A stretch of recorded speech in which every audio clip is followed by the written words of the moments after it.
Well, Cedar Key, Florida, has also been hit hard by Helene. It's about a 2-hour drive from where Katie was. This video captured by resident Michael Bobbitt, who spent the night documenting the storm. You can see the extent of the destruction and damage there, with the roofs of some homes just toppled and heavy flooding in that area. Well, for more on this, let's bring in Michael Bobbitt, who filmed that video that we are looking at right now. And he's there with another scene behind him. He's a resident of Cedar Key, Florida. So, Michael, just show us where you are right now and tell us what the situation is where you are. Sure. So I'm right along the edge of the Wakasasa Bay here in the Gulf of Mexico.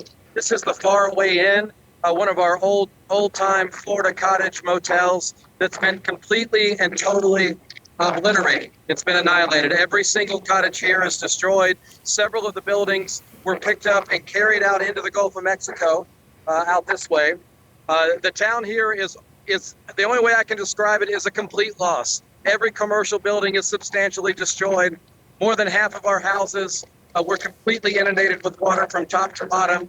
It's just a totally apocalyptic scene. The devastation is absolutely incredible. Michael, can you flip your camera around and just give us a little bit of a tour, if it's safe to do so, of course, and show us a little bit of where you are right now and a bit more of this scene? So you can see the Gulf of Mexico here, rushed in across the water and just tore into these buildings with the force of a locomotive. There was an entire building on this foundation that was picked up and carried into the Gulf of Mexico. And you can see the destruction is just everywhere. It's just totally widespread. We have streets with missing buildings that we can't find. We have streets where there should be no buildings, and now there are buildings. Our post office is totally destroyed. Our supermarket is destroyed. It's a biblical level of destruction that I've never seen. And I'm a weather enthusiast. I've been interested in hurricanes my whole life. I've never seen anything with the sheer destructive power of this storm. Michael, tell me what it was like to be in the midst of that storm, because I know that you were in it. You didn't evacuate. You chose to stay. You're there right now. Describe what that was like for people who may not have ever been through something like this in their lives. Sure. So I chose to stay because we had a handful, maybe a dozen elderly people on the island, old-time Floridians who just refused to leave. And I knew that there would be no help coming for them if I didn't stay behind. We were actually able to help get two of our elderly residents out of a low-lying house into safe ground at the height of the storm. It was just raw, unadulterated power. The 100-mile-an-hour winds were shaking the foundation of my house. And when the storm surge came, it came over this street, and it just rose up as though it were going to consume the entire island. And it closed in from all sides. I'm lucky to have a house on one of the two tallest hills on the island. I'm one of only a handful of houses on the whole island that wasn't inundated with water. It was just, for the first time in my life, I was truly afraid. Well, are there people around right now, or are most people not there to survey this damage? Tell me kind of where the community is right now and when folks will be able to get back there. I mean, it looks like this is going to take months, if not years. There are about 50 of us stayed behind, but for the folks that evacuated, it'll be tomorrow before they're allowed back on the island. And right now, a curfew just went into place, so I'm breaking the curfew here, but that's why you don't see anyone out right now. Yeah. But there had been people out working throughout the day to see what they could do to assess the damages and to start cleaning it up. I think the recovery here will be measured in terms of years, not months. This has got to be really emotional for you. This is your community, your state. You know, Florida goes through hurricanes every season, but this devastation is pretty intense. It is, and just in the last 13 months, we've had the first and sixth worst hurricanes we've ever had, and then this one came along and dwarfed the other two combined. So we're just feeling totally punch drunk here on the island. Like, how much more can we possibly take? We had been decades without a storm of any size or note, and now we've had 3 horrific storms in just over a year. I don't know how much more we can take.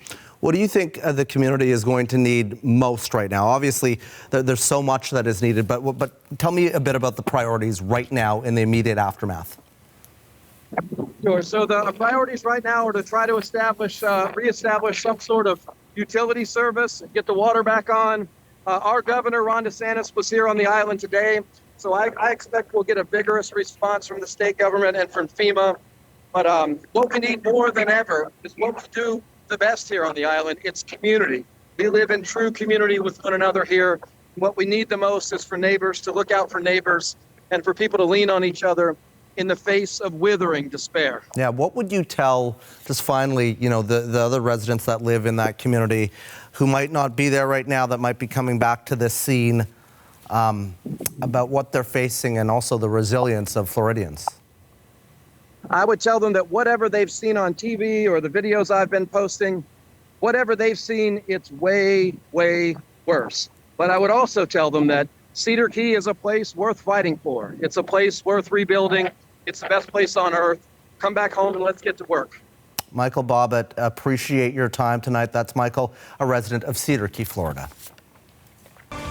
Entire houses are missing or flattened in on themselves. The hardware store is gone. The downtown Jiffy completely destroyed. The post office destroyed. That is a resident of Cedar Keys, Florida, describing the destruction left in the wake of Storm Helene. At least 40 people are dead across 4 states as a result, and millions are still without power. A curfew has been issued in one North Carolina town due to safety risks from flooded streets and downed power lines. Helene has now been downgraded to a tropical depression and is expected to slow down through the weekend. Well, for more on this, we're joined now by Ben Kirtman. He is a professor at the University of Miami Rosenstiel School of Marine, Atmospheric, and Earth Science. He joins us tonight from Miami. Ben, thanks for being here. Thank you for having me on the show. So, listen, Helene intensified in size and scope and intensity really quickly and became this deadly storm. Do you have any insight into why this happened so rapidly? Well, I think the first and perhaps one of the most critical ingredients is the ocean temperatures in the Gulf of Mexico have been extremely warm. And so the fuel for that storm to really kick off was there. And it was a fast-moving storm, so any kind of cooling wake or anything like that didn't have any effect. So really, the environmental conditions were really primed for rapid development. So is this hurricane difficult to predict because, things are changing pretty rapidly, or did it live up to scientists' predictions? Well, the forecasts were fantastic, right? The track was really incredibly accurate. It was predicted to make a Category 4 at landfall well in advance, and that's exactly what happened. So this is one of those cases that the forecast was bang on. So tell me where we are at right now in predicting these hurricanes, and if the science has progressed really where we are pretty accurate in terms of the track, the intensity, and how much warning we can give people in advance. Well, the track forecasts over the last, say, 20 or 25 years have improved dramatically. So we're doing a much better job at predicting where these storms are going to go, particularly when that large-scale steering flow is pretty strong. So we're doing pretty good with the track. Intensity is a lot more difficult. The intensity part of the forecast really involves the delicate interactions between the ocean and the atmosphere and how the storm interacts with the environment. Mm-hmm. And the intensity is a lot more difficult. We have made lots of improvements. We have new forecast tools. We are doing better. We have better observations, but we still have a ways to go with the intensity. So, the National Oceanic and Atmospheric Administration is predicting above normal hurricane season this year. But should people be expecting more storms that resemble Helene, that resemble Beryl? Well, with Helene in particular, there's a disturbance starting to develop, which could mature into a storm in almost the same place where Helene started.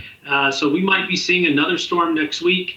Like I said, conditions are still quite warm in the Gulf of Mexico, so we still have several more weeks of hurricane season to be watching out for. So it could light up, particularly in the Gulf and the Western Caribbean in the next few weeks. Is there any way to mitigate the danger of these kinds of storms?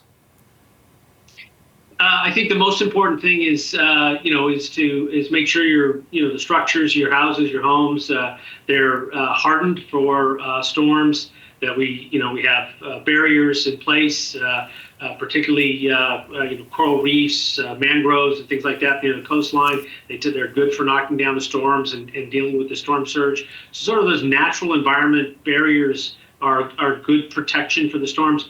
But people are talking about trying to modify the storm, weather modification approaches. I don't know if that stuff is really matured to a level that we can really count on. Long way to go there, and I'm not so sure that that's going to be tractable. But people are talking about it. But it's really ensuring that you have strong coastlines, that you have those natural barriers in place so we don't disrupt those. That's probably the best thing we can do. How much of an impact is climate change playing on the size, the strength of these storms? So one of the signals that we feel pretty clear about, there's going to be more category 4 and 5 storms. Maybe an overall slight reduction in the total storm count going forward, but we expect bigger, stronger storms. And storms carrying more water, raining out more. There's also, Helene is the exception, but there's also a hint that storms are slowing down in terms of their forward speed, so they're leading to more flooding from water falling from the sky. But Helene was a pretty fast-moving storm, so that was an exception. But I think the other thing we should be considering is the fuel available for these storms. The Gulf of Mexico is extremely warm right now, and a big part of that is the climate change signal. Ben, appreciate your time tonight. You're welcome. That was Ben Kirtman, a professor at the University of Miami Rosenstiel School of Marine, Atmospheric, and Earth Science.